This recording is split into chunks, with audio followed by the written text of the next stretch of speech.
All right, ladies and gentlemen, traders, welcome back to another Relentless recap. In this one, I'll be showing you guys how I was able to make $2,200 today in the stock market.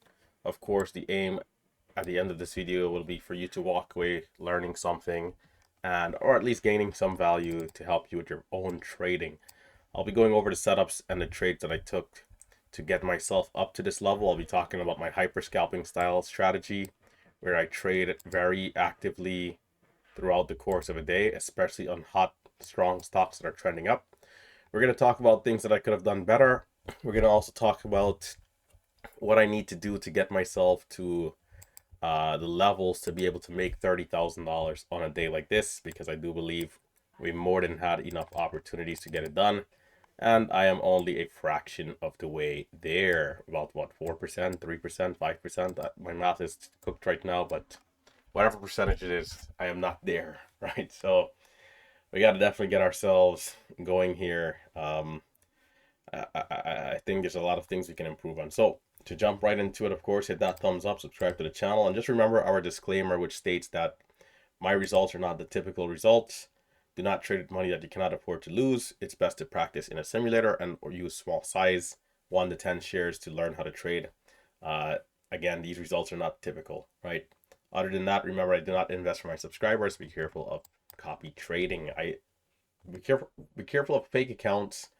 I do not offer any copy trading. All right. So be careful there. Other than that, let's jump into it. So today we had ticker symbol ADTX, which was the hot stock. This one ended up going from lows of 420 to a high of 1005, doing over 100% intraday, which is exactly what we like to see for our strong stocks. Now, coming into the open, initially I didn't have this one on the watch list, but I did notice it. I was thinking like, hey, our pre-market, or rather our daily levels, they're a little bad. Let's just put it frank. It was like not so great daily chart here. As you guys can see, the stock's been selling off brutally. And so I wasn't sure how well we would bounce, because usually in our stronger markets, we're seeing stocks at all-time highs, blue sky setup, where we can keep going to new highs. I'm like, man, this thing looks pretty bad. How much will this really bounce? Will we go from 4 to maybe just 420, 450, and that's it? But this thing ended up giving a pretty massive move, and it started off with a red to green. So a red to green, for those of you who may not know, is exactly what it sounds like. That's when a stock goes from selling off to then curling back up, and curling back up in this case pretty viciously. So we're red to green, right? A bit of a V-shape, U-shape move here.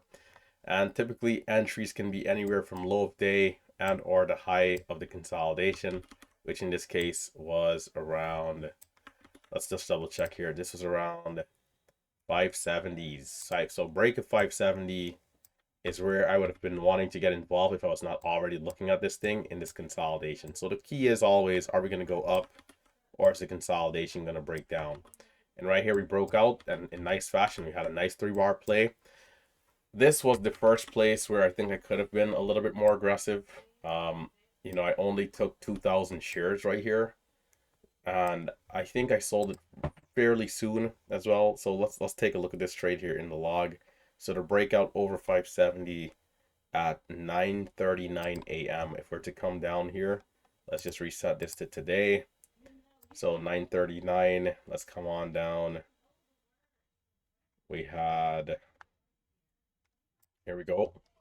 So right here, you guys can see initially I'm in at 64 out of 67. So I'm playing around with the area here just to see if we're gonna get the move, right?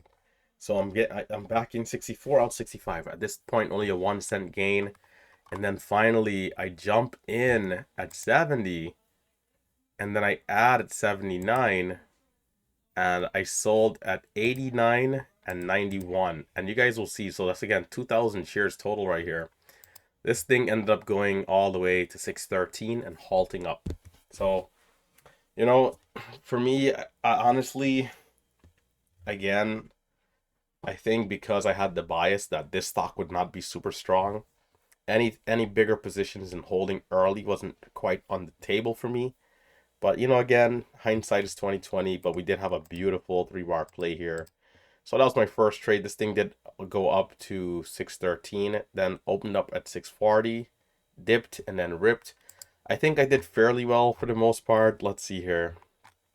So on the dip and rip, you know, the stock moved like lightning. I tried for 620 or somewhere there, and it was so fast that I basically got filled like sideways, right?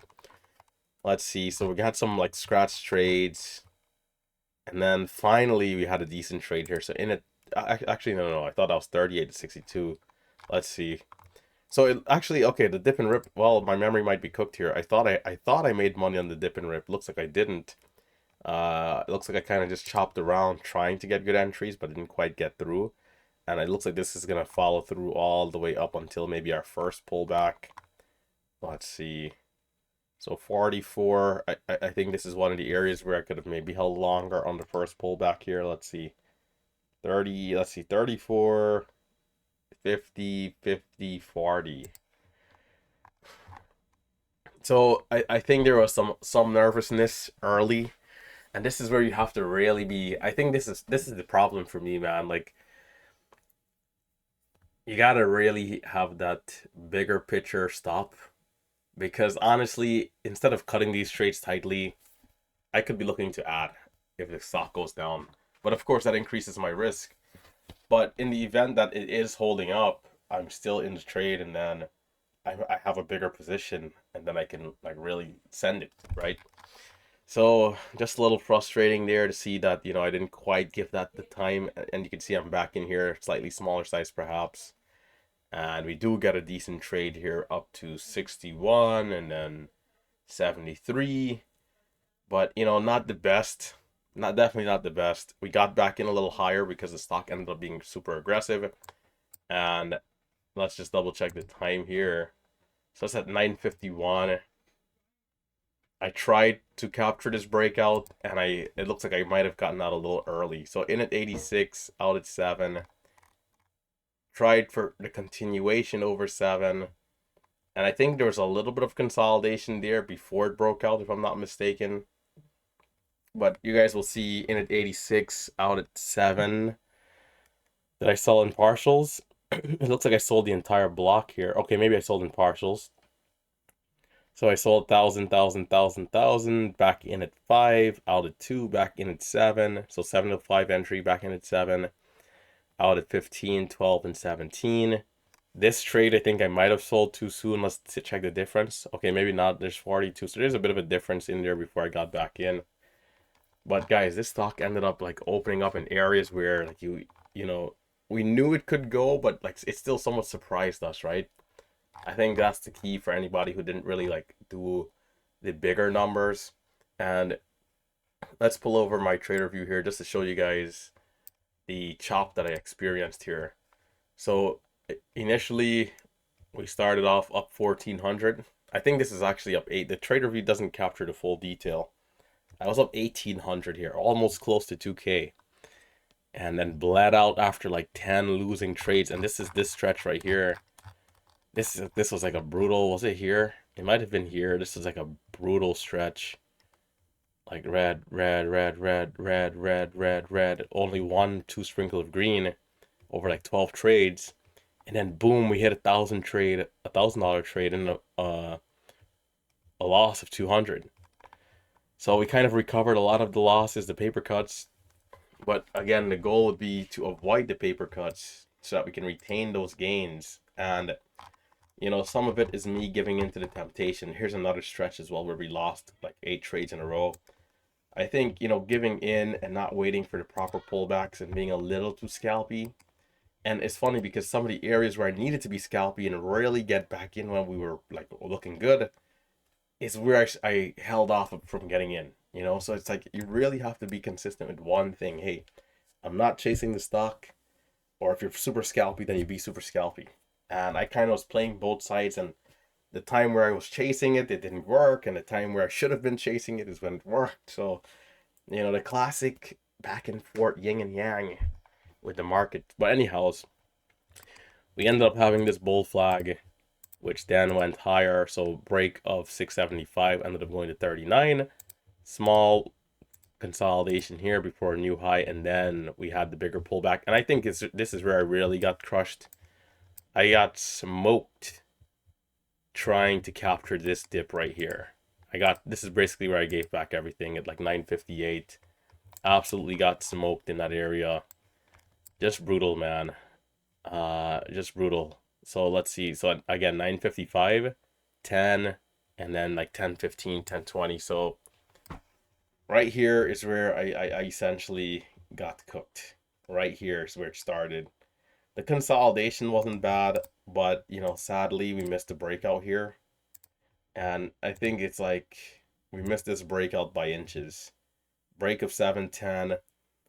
This is one of the areas where I needed to be a little bit more scalpy because I believe I might have captured a decent trade here early. But then when it was time to get back in 710 and then 750, you know, we didn't quite do what we needed to do there. This stock was a beautiful stock, man. There's no excuse. And if any of us are red, if any of us are not where we needed to be profit wise, there's no excuse. Well, the only thing we can do is study, review, come again. High of 797. This type of drop you really have to avoid. You really have to avoid. And I bought this. Let's see. Let me just double check. Maybe I didn't. 10. I think I tried for the low 1012. Let's just double check 1012.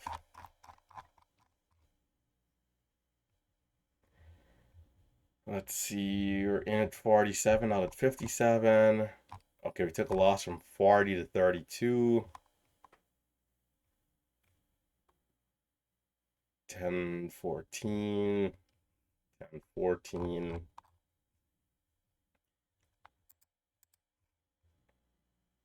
Yeah, so this drop, you have to try to avoid this, man. If you can avoid this, you'll really stand a chance at protecting your gains and then, you know, going. So it consolidated again. We broke back out high of 770. And guys, there's a few trades I missed via like hotkey stuff, which you got to be careful of. Sometimes looking at my mouse cursor, making sure it's on the sell button, things like that. You got to really watch out for in the moment. Because sometimes, I don't know, like sometimes you look away for like literally a second or two and you check your 5 minute chart, you look back up, the stock is already, you know, in a place where you thought the breakout wasn't likely to happen.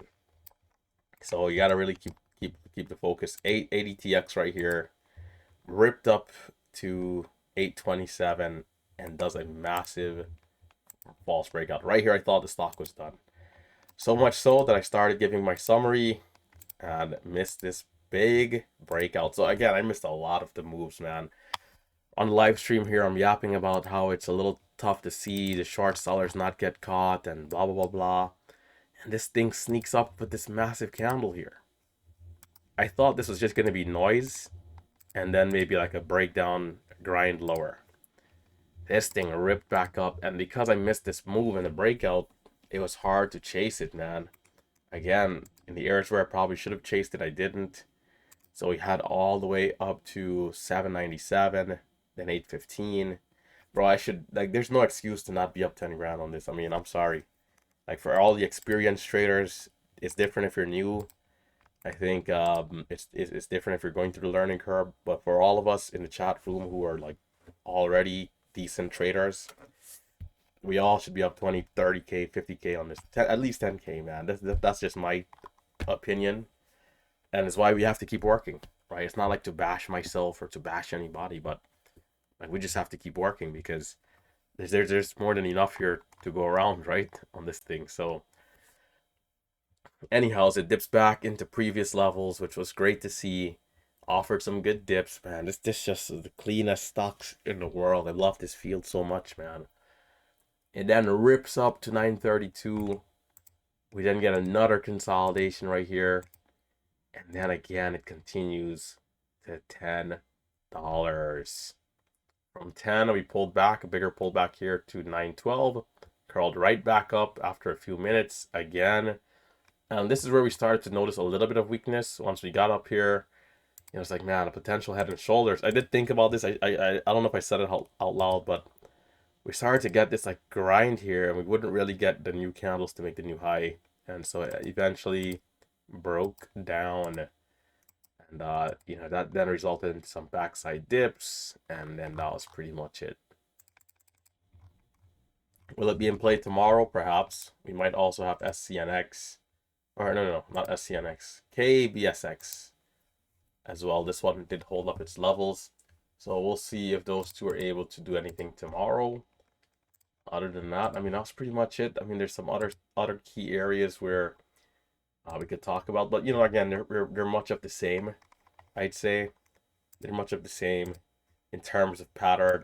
The bull flags, the consolidations, some of the key dips. Areas like this, if you're being aggressive towards this backside, there are some areas here where you could have potentially been in and looking for the move back up. But yeah, 2K is not good enough for this. And then I think going back to flat from up 2K to start was a problem, right? So we got to watch out for that. But ultimately, I think we need to be more confident. We're still working on the same thing for months now. We need to be more confident at the lows. There'll be days where you take the losses, but you can't let that hold you back. I got to keep pushing to take the size and just keep in mind my profit target and my risk to reward. Profit target and risk to reward, and that will help me to stay in the trade and not to have paper hands. So hit that thumbs up, and I'll catch you guys tomorrow for another beautiful day. Remember our disclaimer: day trading is risky. Risky business. Risky business. 9:15 a.m. tomorrow again.